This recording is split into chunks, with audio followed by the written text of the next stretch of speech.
If you want to burn defenders on the pitch, score highlight reel tries and make game-changing plays for your team, then this video is for you, because today we're going to be breaking down 6 scientifically proven exercises to make you fast. We're going to be looking at the exact sets, the exact reps, the volume prescriptions, and how to structure this in your week to make sure that you have the best chance that is scientifically proven to make you fast.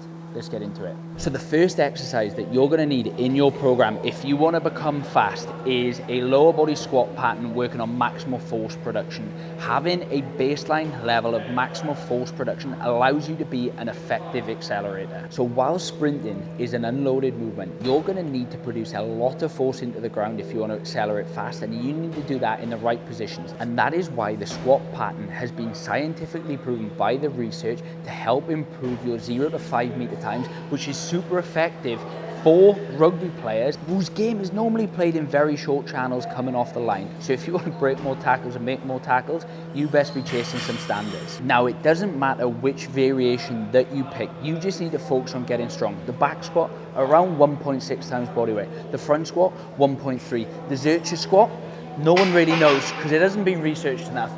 But improving your strength on any of those lifts are going to be effective. The way we improve our strength on those lifts, 2 to 7 reps, around 80 to 90% is going to be a sweet spot for you to be able to develop that quality. Now, while the squat pattern will improve your ability to produce maximal levels of force, remember, acceleration isn't only about high forces, it's about the direction that you put those forces in, which is where sled sprints can be a game changer for athletes. Here's some guidelines that you can use in your training to make sure that you're getting the most out of these. The first way you can use sleds in your training is through heavy sled pushes around 80 to 100% of your body weight. We're going to be working anywhere from 5 to 15 meters. These are super beneficial from not only developing a raw power standpoint, because the movement is so slowed down, it helps you redirect the forces in the right positions, making you technically better too. The second way we can use sleds is with light sled pushes. Anywhere from 20 to 40% of your body weight for longer distances allow you to see how you can maintain those correct shapes over multiple steps. Now, both the heavy and light sled help target and isolate one key aspect of sprinting,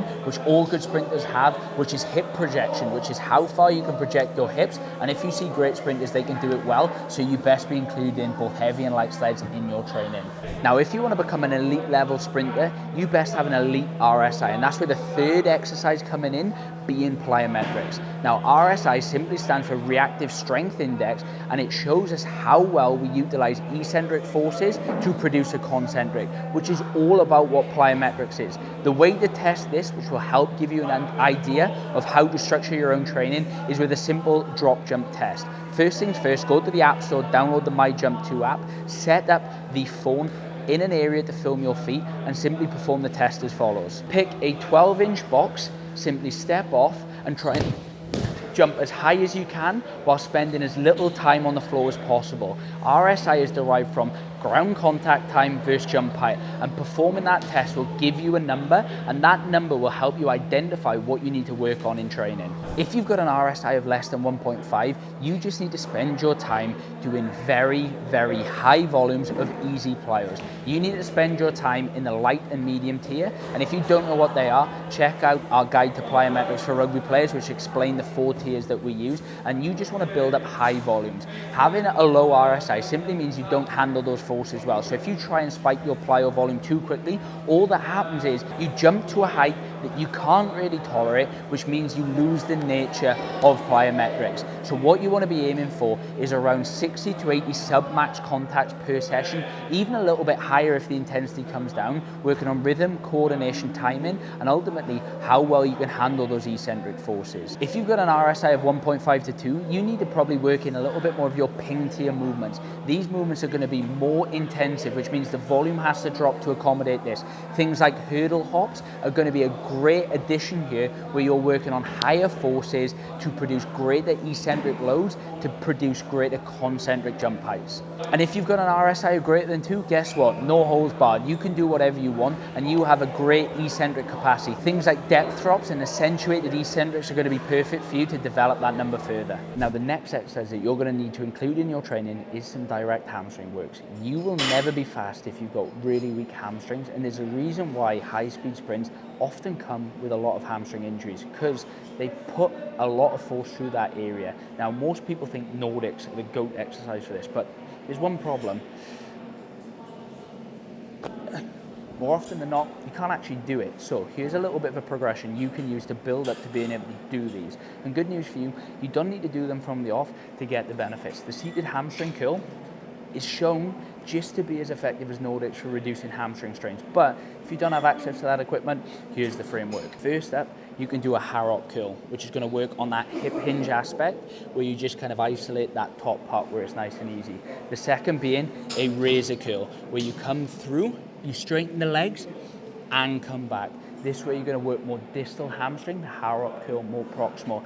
Then you can work a band assisted variation or just simply an assisted variation where you hold on to something, you come down, you help pull yourself up. That way you're going to be able to build through the movement. And then you can build up to a pin touch where you have a box up to a height where you can then start to work both the eccentric and the concentric with no help, gradually lowering the box.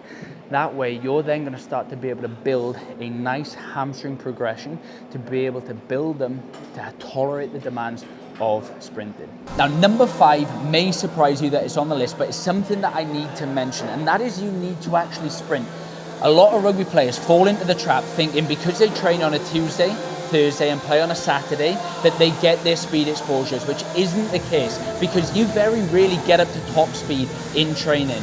And it's why research showed that a 4-week max velocity program as a sprint intervention showed rapid improvements in max velocity even though people were sprinting in the game. So it's something that you need to do. You need to be working on acceleration, but most importantly max velocity and getting up to top speed. We want to be aiming for longer sprints of between 20 and 40 meters, making sure that we have at least 5 to 30 meters of that at top speed. And you need to be getting 200 to 300 meters of high speed running per session to see effective transfer of that to your top speed. And the kicker, you need to make sure that you're doing this frequently. Speed isn't a loyal quality, and after 5 to 8 days of not training speed, that will start to decay. And this is where microdosing comes in. So on a Tuesday, on a Thursday, 5 to 10 minutes of an extra speed top up before training will be enough to improve your speed and become a fast athlete. Now, number 6 isn't actually an exercise, but it's something that so many of you overlook, and that is your nutrition. Because remember, fat doesn't fly. And there's been plenty of research that show athletes with lower body fat percentages perform better in sports that require high speed. So if you do need a little bit of a nutrition intervention, here's 3 tips that you can follow to make sure that your diet doesn't kill your performance.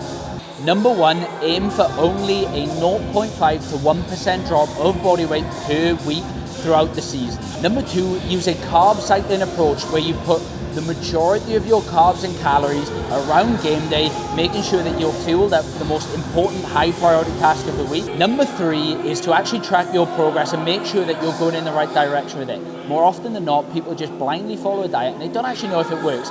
I myself did this, followed the diet, and I actually dropped 5 kilos with most of it being muscle, which isn't ideal as an athlete that needs muscle mass in a contact sport. And if the rest of the video hasn't convinced you to drop some fat and get fast, remember athletes carrying greater fat mass are 3.3 to 3.5 times more likely to get injured, which means you can't train speed, which means you're not going to get fat. So get in a deficit if you need to. There you have it, these 6 pillars of speed that you need to include in your training if you want to become a fast and explosive athlete, which if you're struggling with and you still can't seem to get it right, then head to the link in the bio. Coaching inquiries are open, but if not, implement those tips, get ready to get fast and burn people on the outside. Catch you in the next one.